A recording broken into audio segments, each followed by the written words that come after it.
Hey yo, and what is up, gang? Thank you so much for checking out Sledgehammer TV tonight. It is Friday, December the 8th, 2017, and you are here for your weekly dose of the Wrestling Weekend Update right here on the newest, fastest rising podcast in all of the YouTube wrestling community. It is the Sledgehammer Wrestling Show. So, let's do it.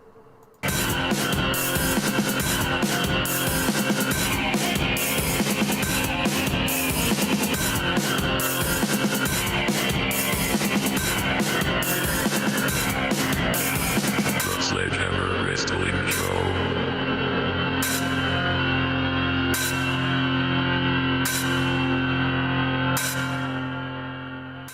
All right, wrestling fans, thank you once again so much for joining me. My name is Nick Nightmare. Along with me is the World Heavyweight Champion of Microphones, my trusty tag team partner and loyal companion, Blue the Snowball Microphone, and we are here to bring you guys the news in the world of sports entertainment. It is time for the Wrestling Weekend Update.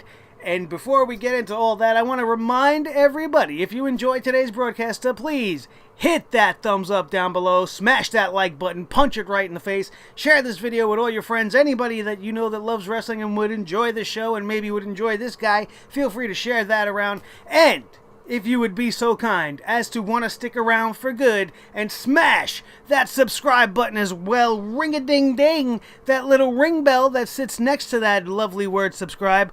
Join the Sledgehammer Club, become part of the family, join in on the discussion, hit up that comment section down below, and let me know how you feel about the topics that we discussed here today, two of which are some very, very interesting topics as we have further the developments in the story of the return of in-ring competition for Daniel Bryan in the WWE. The story is heating up, and it is seemingly taking some twists and turns, and we are going to cover that tonight.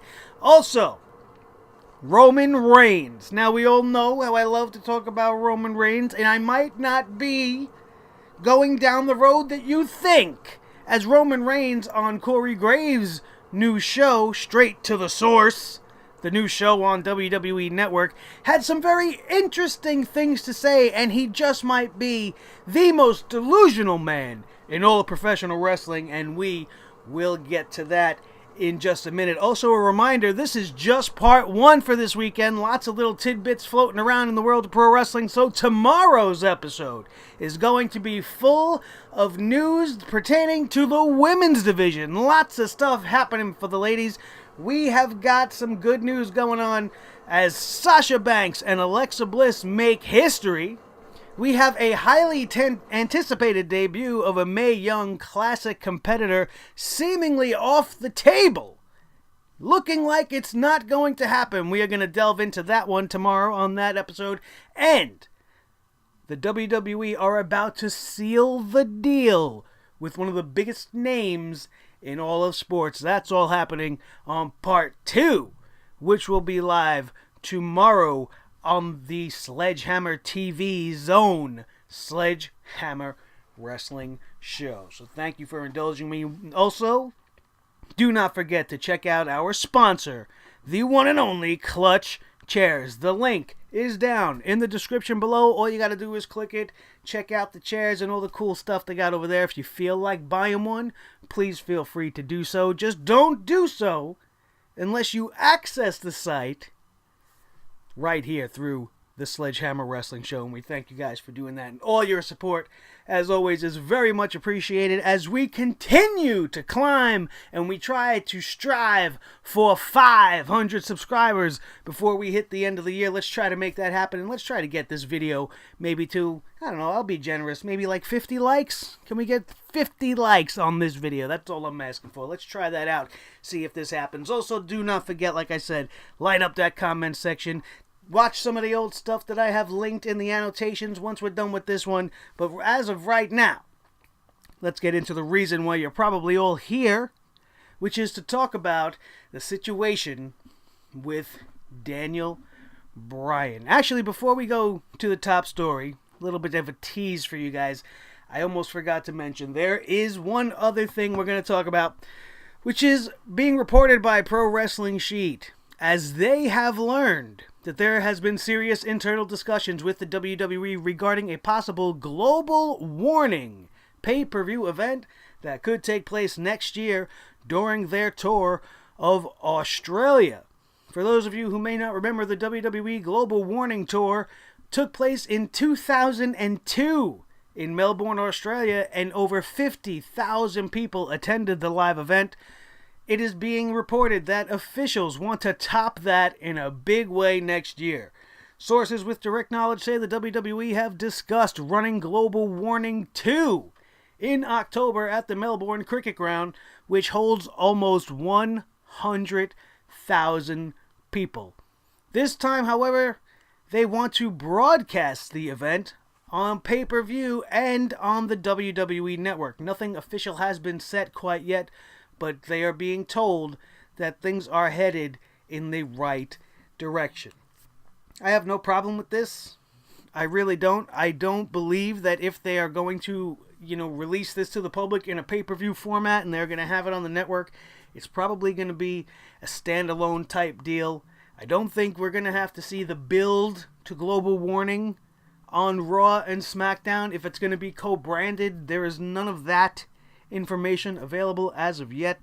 All I could speculate is that if they're looking to fill 100,000 seats, they're going to need one hell of a card.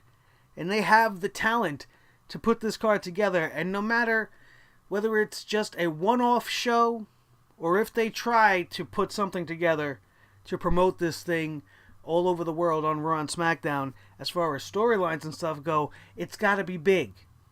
It's got to be big. I could only imagine where they might place this. Where they had the release of the pay-per-view schedule earlier a couple of weeks ago, and the year is pretty stacked. They actually took 2 pay-per-views off the calendar, and I thought that was a good thing. By adding, it doesn't seem to lend towards the goal of, reducing the product as far as, the main roster and the pay-per-views and the storytelling and the network stuff and the subscribers. That's what they're trying to do. They're trying to get subscribers just like me. I understand the struggle. We're all in this entertainment business together. We're trying to get subscribers and people to join and be part of what we're putting out there. And I think this Australia show will actually be pretty big. With the way that they failed to give us Starrcade on the network, and they used the loophole of it being too expensive to produce. Here you're going to be willing to go thousands of miles away and produce a pay-per-view, but you wouldn't do it down in North Carolina. Why? Because you wanted to do some fun stuff that maybe the WWE Universe would have liked to enjoy seeing on the network at least? Seeing Goldust come out as Dustin Runnels? Seeing the Rock and Roll Express with the Hardys? Seeing King Maxwell come out? We couldn't have had this on the WWE Network as a network special. That's what I'm looking like. What I look like believes to be the case, that they might not be doing that again as it pertains to Global Warning. I don't know why they think that's such a marquee thing. I think they're really only looking at the dollar and the 100,000 seats, maybe trying to top what Cody Rhodes and the Bullet Club are pulling. They're trying to boast that they're going to fill 10K. Vince McMahon's going, screw that, I want 100K. Can't do that here in the States because everybody knows it sucks. We got to go someplace where everybody misses the WWE, where everybody needs their fix for a live show. Where haven't we been in a while in a big capacity like that? As far as it goes for the main roster, there you go. There you have it. That's the plan. I think they'll be able to pull it off if they give a good show. They'd be able to pull it off here if they put together a good show. But, I'm never opposed to watching some wrestling. You know that. That's why we're here. We all watch wrestling. We all love it. So fine, I just hope that it makes sense if they decide to put it in a storyline capacity, or if it's just a one and done type show with some super card that means nothing to the stories that are going on at the time, I'll be fine with that too. It'll probably end up being a better show if that's the route they go. Let's talk about this Daniel Bryan story, man. This is the story that has got my blood going more than anything, because the speculation has been running rampant. We talked a little bit about it on last week's Weekend Update because the news was already beginning. Daniel Bryan has been making a lot of noise. He's been more vocal than ever about his desire to get back into the ring. Brie Bella is talking about making her come back to the ring. It might be a simultaneous thing as far as I can tell. At least the timetable seems to be setting itself up that way. But the speculation has never been hotter, as the WWE has apparently been teasing the idea of Shane McMahon versus Daniel Bryan, as we kind of seen on this week's SmackDown Live. As we went off the air, Shane and Daniel Bryan were at odds about the Kevin Owens and Sami Zayn situation. Daniel Bryan under the impression that it's time to let things go. They've been punished, let's just move on. And Shane McMahon making it very clear that he is not done punishing Kevin Owens and Sami Zayn, and he is looking to have them removed from the WWE altogether, never mind just SmackDown, with the match that is coming at the Clash of Champions, to which Shane McMahon will be the referee. You could see Daniel Bryan's face was utterly disappointed, and he looked like if he could have, he would have taken Shane McMahon out right then and there. So it'll be very interesting to see if that actually maybe was an accidental launch point, or maybe it's intentional. Maybe this is already something they have in the cards, which is what we can all hope and dream for. But the match itself has not been discussed according to the Wrestling Observer newsletter, as there has been no change in Daniel Bryan's status when it comes to being cleared by the WWE. There have been recent reports of Daniel Bryan being cleared, but that has not been the case just yet. Vince McMahon has made it clear to Daniel Bryan that the decision will come from WWE's Dr. Joseph Maroon. Hopefully he's not a Maroon, and he does the right thing and let Daniel Bryan come back. The current angle with Bryan and Shane is not meant to have a match to conclude it, at least between the two, but that could change if Maroon clears Bryan. There has been talk of Bryan wrestling at SummerSlam in 2018 and working a limited schedule if he is cleared. Bryan is said to be set on wrestling once again, as his current WWE contract is about to expire in October. He also made it clear that if he gets a negative test from the doctor before he returns to the ring, he will not make the decision to return to wrestling.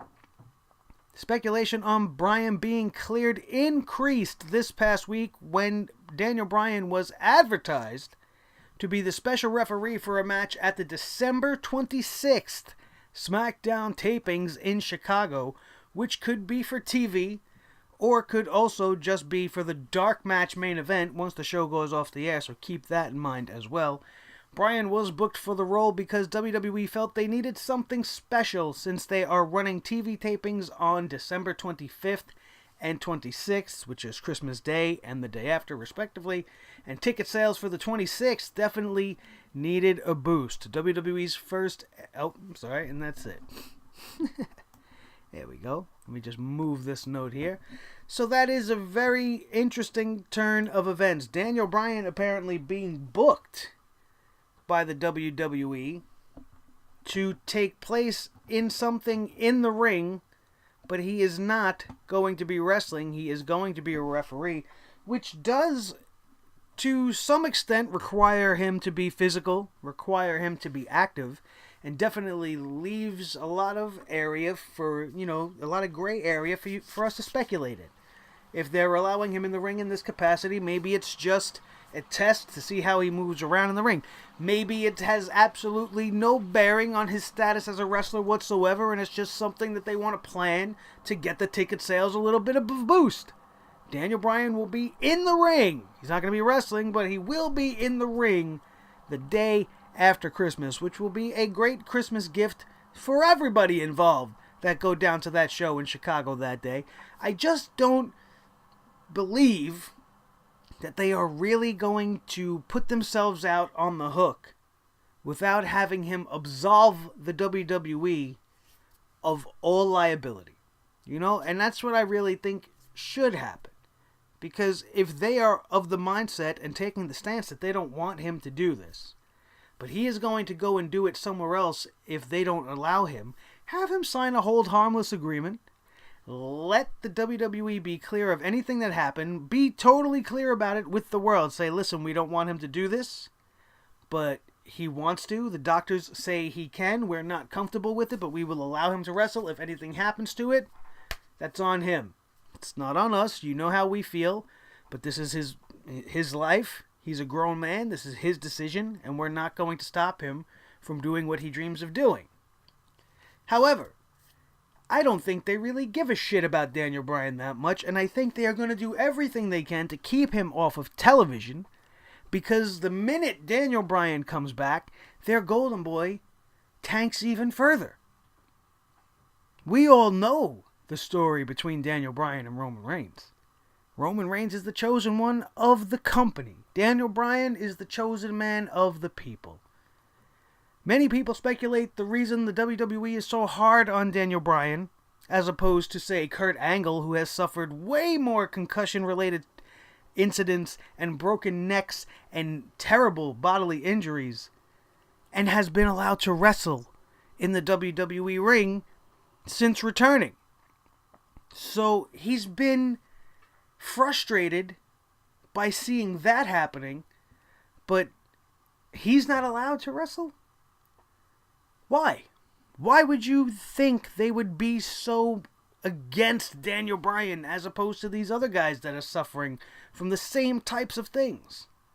Because they know, as soon as he comes back, Daniel Bryan is the number one man in the company. It's something that not only are we all waiting for, but that when it does happen, we are going to embrace it so much and hold him so tightly and not let him go again. And every single Daniel Bryan match is going to have an extra added element of intrigue, because people are going to be watching to make sure that he's safe, to see how he performs. He has a new style that's going to lean to him not being so impactful, not being so high adrenaline, high impact. He's going to be more ground and pound, I assume, more chain wrestling, more, mental mat game, not so much flying around and doing all these crazy kicks that he does.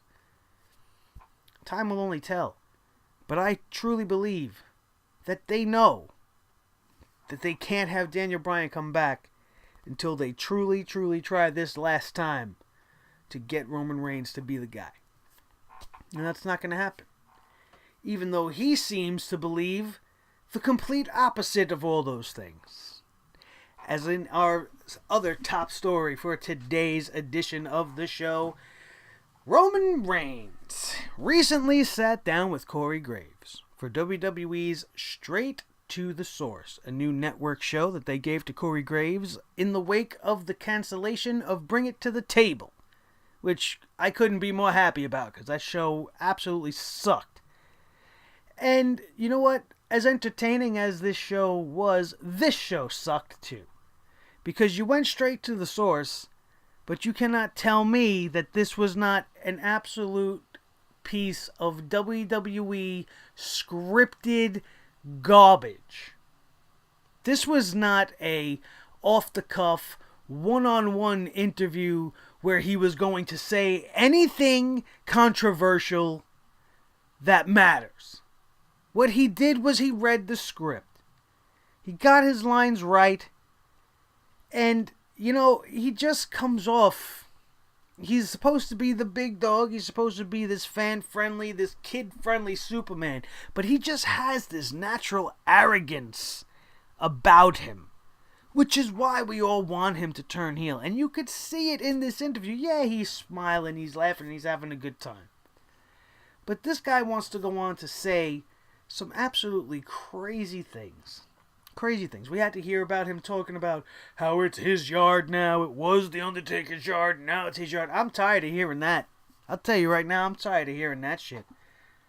There's only one person in the history of wrestling that has referred to the ring as his yard, and that was The Undertaker. And the fact that they handed his catchphrase over to this guy aggravates me to no end. It's just not necessary. Come up with your own thing. Why do you have to give him something else? It just doesn't even feel natural coming out of his mouth. He talked about the possibility of him potentially being the man that retired The Undertaker. Here's what he had to say, and I quote, "Being out there with him was incredible. I'll never forget those things that I felt.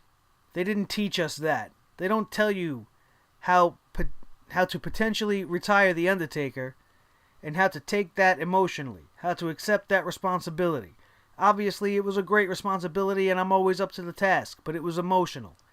It was way more emotional than I thought it was going to be. To be honest, it was a roller coaster of emotions. I've been calling it heavy as far as the emotions and stuff.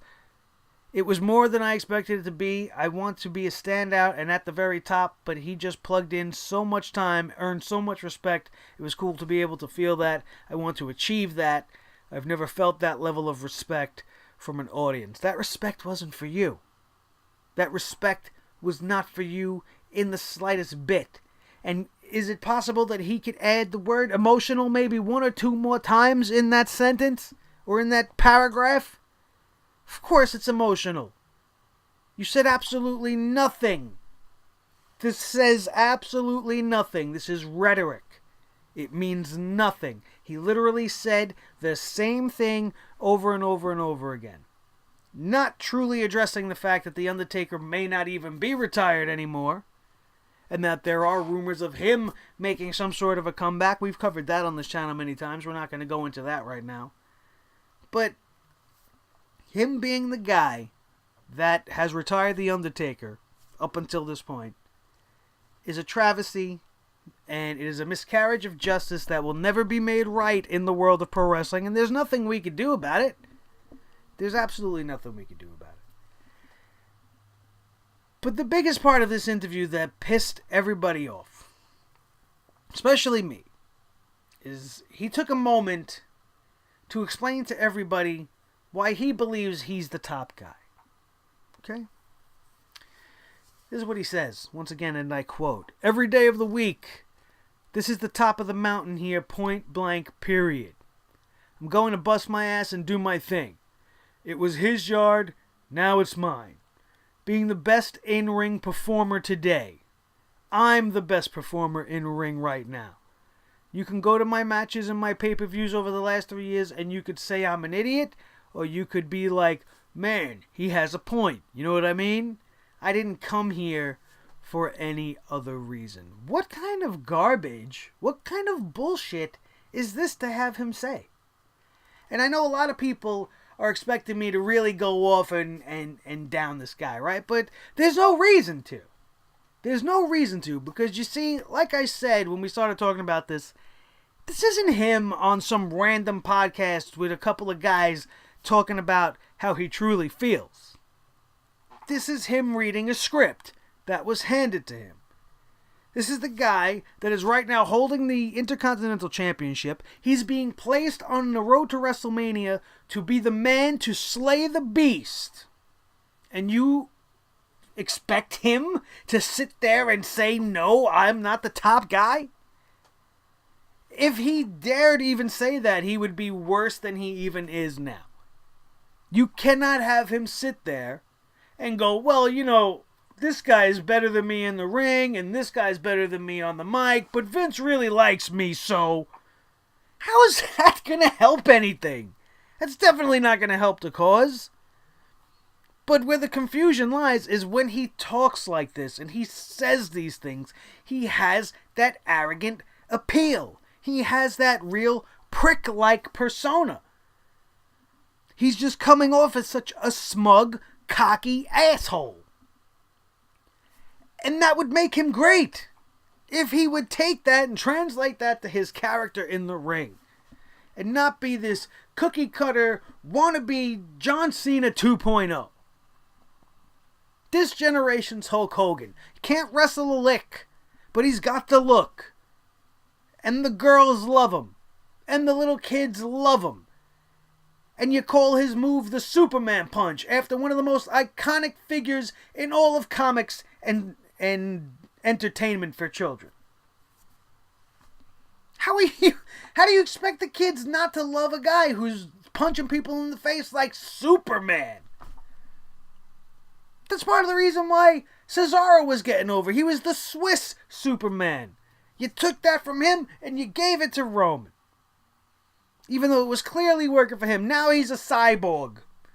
He's Roman Reigns' buddy in the Justice League. Superman Punch Reigns and Swiss Cyborg. Who's Batman? Batman left the company years ago. CM Punk's been gone. He's not coming back.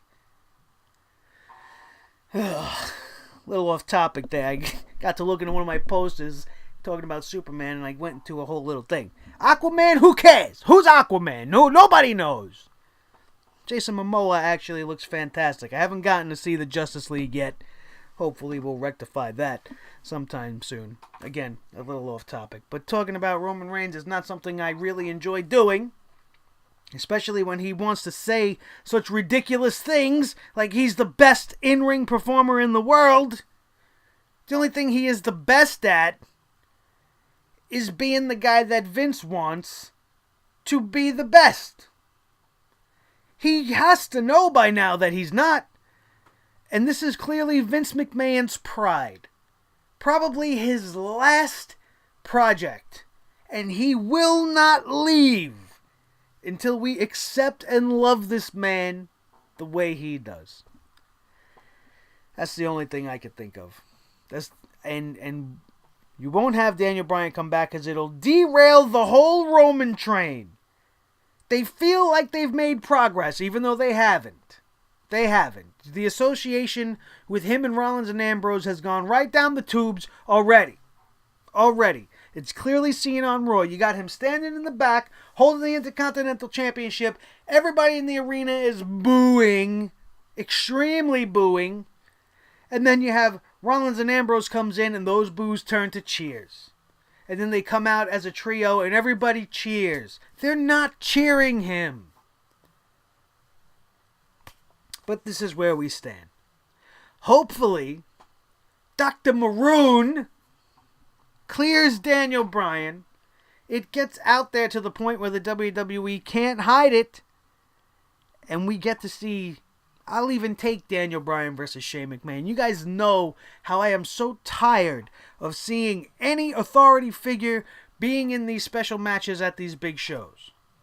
But if you want to have Daniel Bryan's return at SummerSlam this coming 2018, right here in Brooklyn, New York, to take on anybody, I'm ready. Because it'll only be the beginning of what will probably truly be the final chapter in Daniel Bryan's career as far as it goes to the WWE. Hopefully he gets re-signed if that does happen, and we get to see all the dream matches we want to see. We could see Daniel Bryan versus John Cena, Daniel Bryan versus Kurt Angle, Daniel Bryan take down Roman Reigns. It's a match we've seen before, but everybody would totally want to see that again. Get a heel Roman Reigns finally versus the people's guy, Daniel Bryan. That's WrestleMania. That could be WrestleMania 35 right there. It could work. We just have to hope all the cards fall into place and that they all deal a royal flush for Daniel Bryan. Because if not, we're all in for a royal flush down the tubes, down the toilet, like a big steaming turd. Because things, I don't think, are really going to change all that much. Thank you guys so much. This has been part 1. Don't forget, like I said, tune in tomorrow for part 2. It's a ladies special, as we got lots of news to cover in the women's division, and it's some really cool stuff. Make sure you're here to check it out. Also, don't forget to go back if you missed everything that happened this week. We got the SmackDown Live review. We got the Monday Night Raw review. We got the weekend updates from last weekend where, like I said, we talked about Daniel Bryan already. We talked about Dolph Ziggler being pissed off. We talked about the Bullet Club and their plans, which we touched on a little bit today as well. As you guys can see, if you've been following this channel for a while, we're starting to streamline over here, right? Take a look at the nice new little layout that I designed for myself. I forgot to make mention of the new SmackDown and Raw layouts. So if you haven't watched those reviews and you're interested to see how beautiful my surroundings now are, go check them out, because we got new layouts. We are becoming one of the most professional, one of the newest and hottest podcasts on YouTube. We rise a little bit higher every day, and we have you guys to thank for that. Do not forget to follow me on Twitter. You can see the handle right there. It is spelt that way, at Nick Nightmare. Check out the Facebook page. Become a fan over there. Facebook.com/The Sledgehammer Wrestling Show. All one word. I'd appreciate if you guys did that. And like I said, check out Clutch Chairs. Smash that thumbs up if you enjoyed today's show. Share this video with your friends. And subscribe to become a member of the Sledgehammer Club today, if you haven't already done so. Thank you guys so much. My name is Nick Nightmare.